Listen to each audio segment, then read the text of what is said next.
They tell you candy's supposed to be sweet. Harmless, innocent. Yeah, that's bullshit. This ain't the candy aisle. This is Bambi's La Costa Nostra Confections. Luxury candy. Criminally good. Handcrafted, small batch. No shortcuts. No apologies. Every piece wrapped like a favor you don't refuse. Cannoli shells dipped deep. Chocolate that melts slow, like secrets.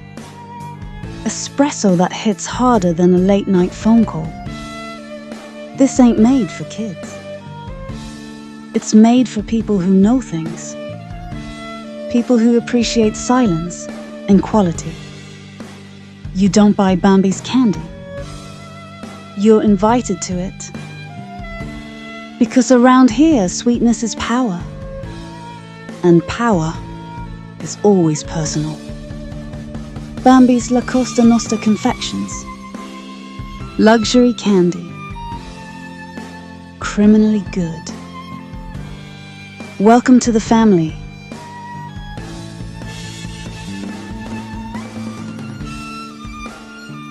Muggs, what the fuck you doing in there, you prick?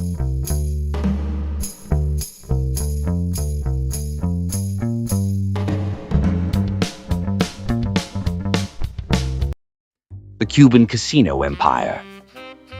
When the Mafia ran Havana. A Pizzaverse Studios documentary.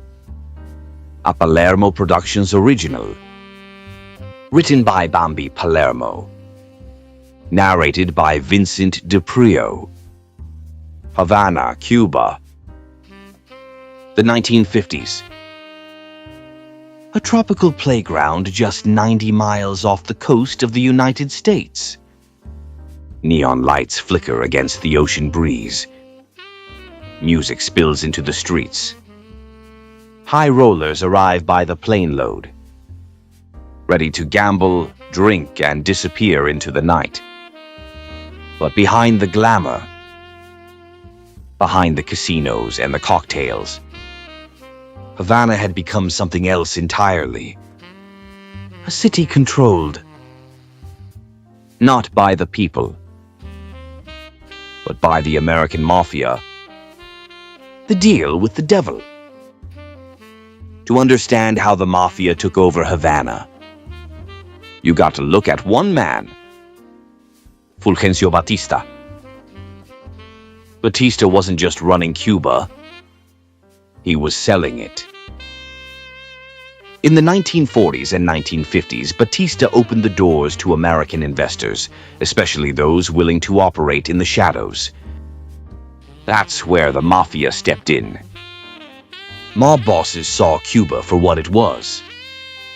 A perfect opportunity. No strict oversight. A government willing to look the other way. And millions of American tourists just a short flight away. It was the perfect storm. Meyer Lansky's vision. The man who really shaped Havana's casino empire was Meyer Lansky.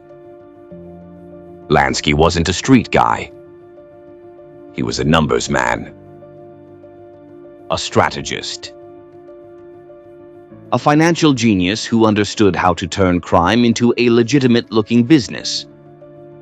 He worked directly with Batista, helping build a system where mob-controlled casinos could operate openly, as long as the right people got paid. Under Lansky's vision, Havana became the Las Vegas before Las Vegas exploded. The kings of Havana. Lansky wasn't alone. Other powerful mob figures moved into Cuba. Men like Santo Traficante Jr., controlling key casinos and operations across Havana, and connections reaching back to bosses in Chicago and New York. Together, they turned Havana into a mafia playground. Casinos like the Tropicana, the Riviera, the Sans Souci. These weren't just casinos. They were money-printing machines. Millions flowed through them. Cash. Untracked. Unreported. And a cut of it always went back to the bosses. Paradise built on corruption.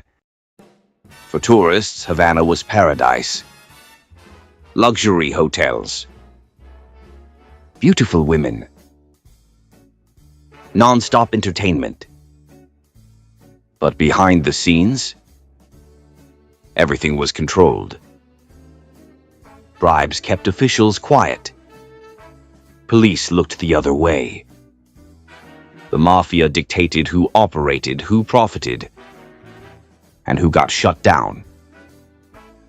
The system worked perfectly. Until it didn't. The Revolution. In 1959, everything changed. A revolutionary force led by Fidel Castro stormed into power. And Castro had no interest in playing ball with the mafia. Casinos were shut down. Mob-owned properties were seized. And American crime bosses were forced out of Cuba. Almost overnight. Millions of dollars. Gone. An empire. Wiped out in an instant.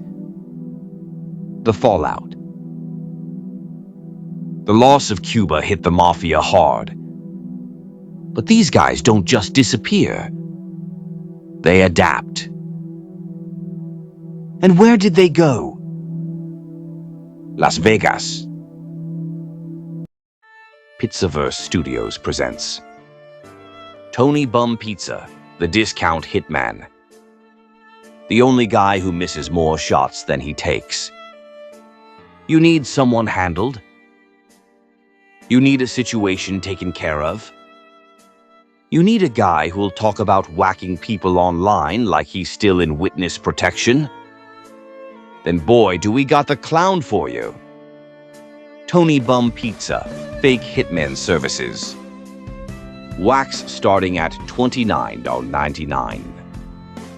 Plus tax, plus gas, plus bridge tolls, plus I forgot my wallet fees. Guaranteed to miss every target. Apologize halfway through and ask for donations. Blame the feds, his ex, and the Illuminati. Brings his 2001 Mercedes as the getaway car. Breaks down every 6 blocks, dog hair included. Nobody's safer than the guy Tony's trying to kill. Former target, completely unharmed. Tony's code of honor. If you pay me cash up front, I'll definitely think about maybe doing it tomorrow. Limited time deal. Hire Tony for 2 jobs. Get 1 accidental confession on Facebook live free. Call now. 1-800-FAKE-WISE-GUY. Operators standing by, laughing. Tony Bum Pizza. He'll scare you with how incompetent he is.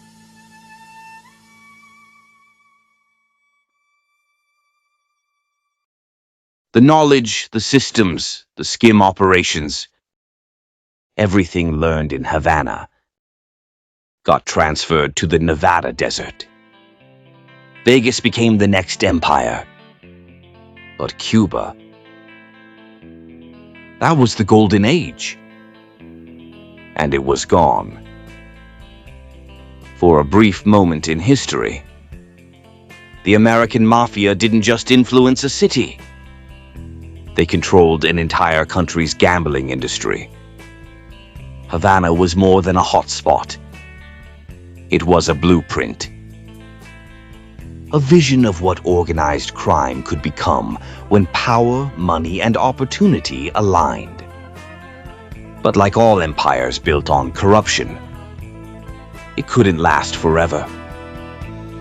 The Cuban casino empire remains one of the most fascinating chapters in organized crime history. A place where mob bosses lived like royalty, where money flowed endlessly, and where the line between crime and government disappeared completely.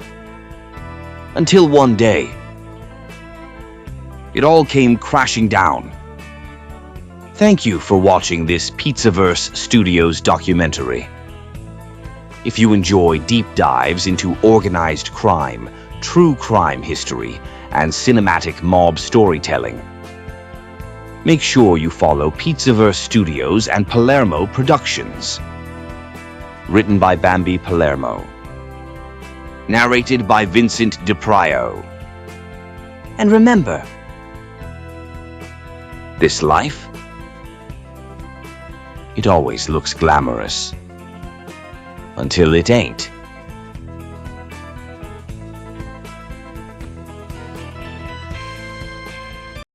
Hey, you tired of your crew showing up late to the sit-down? Your capos arguing over who gets the last cannoli? Your espresso machine going missing more than your accountant? Then come on down to Tony's Trattoria and Conflict Resolution Center, where we settle beefs and serve it medium rare. Here we don't whack nobody, we feed them till they confess. Get the Omerta combo, a slice, a soda, and one guilt trip from your Aunt Maria, all for $9.99. You got problems? We got solutions. Missing espresso machine? Boom. Found it. Snitching your crew? Boom. Retired him with a coupon to Olive Garden. Want to move some product? We don't ask what. We just charge storage. Nicky the Nose. Hey Vin, you taking coupons? Yeah, if it's cash. Order today and I'll personally threaten you in the parking lot free of charge. That's right. We're family owned, family run, and family argued. Tony's Trattoria, where loyalty's on the menu and betrayal's extra. So come on down, tell them Vinny sent you, and maybe, just maybe, we'll forget about that thing you said in '09. Tony's Trattoria, home of the sit-down special. Open late, cash only, no witnesses. Tony's Trattoria is not responsible for broken noses, missing espresso machines, or unpaid debts. Offer void if you snitch. Los Angeles, California. The land of movies. Money. And power. A city built on illusion. But behind the cameras, behind the studios and the bright lights of Hollywood, another business was being run. Quietly. Efficiently. And with deadly precision. The Los Angeles crime family was never the biggest. Never the loudest. But it didn't need to be. Because its power came from connections. Backed by the Chicago outfit. And tied into the entertainment industry, labor unions, and gambling operations across California. At the center of it all was one man, Jack Dragna, a Sicilian-born boss who built a crime family in a city that wasn't always friendly to organized crime. Operating under constant pressure from law enforcement and competing criminal groups, Dragna kept his operation alive through discipline and alliances. But Los Angeles was different. Unlike New York or Chicago, power here didn't always come from violence. It came from influence, from connections to Hollywood, from control of unions and businesses behind the scenes, from knowing who to pay and when to stay invisible. But the LA Mafia faced challenges. Rival syndicates, federal investigations, and a city that never fully embraced organized crime the way the East Coast did. Still, for decades, they survived, adapting, blending in, operating in the shadows of one of the most powerful cities in the world. The Los Angeles Mafia, the West Coast outfit. A Pizzaverse Studios documentary. A Palermo Productions original. Written by Bambi Palermo. Narrated by Vincent DiPrio. Coming soon.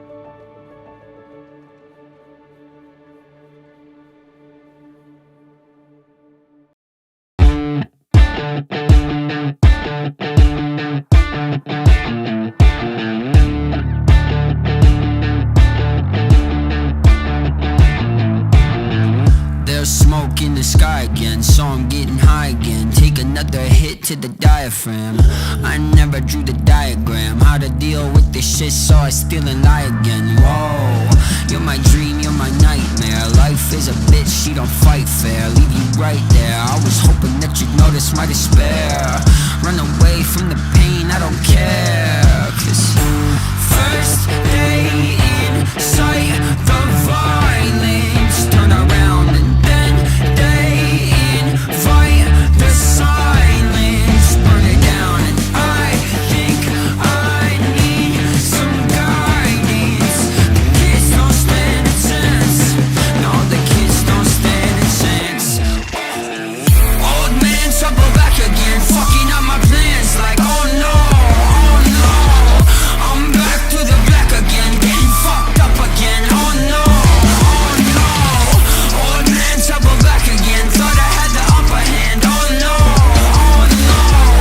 I'm back to the black again, getting fucked up again. Oh no, this cycle is repetitive. Sex, rock and roll, sedatives. Degenerates need medicine. Spend money for the hell of it. I don't give a fuck, but they selling like I'm celibate. No, and I know I'm a piece of shit. Should've learned by now. Peace needed quick or a piece of it. In school they ain't teaching it. Each of us trying to find release, but it seems a bit slow. First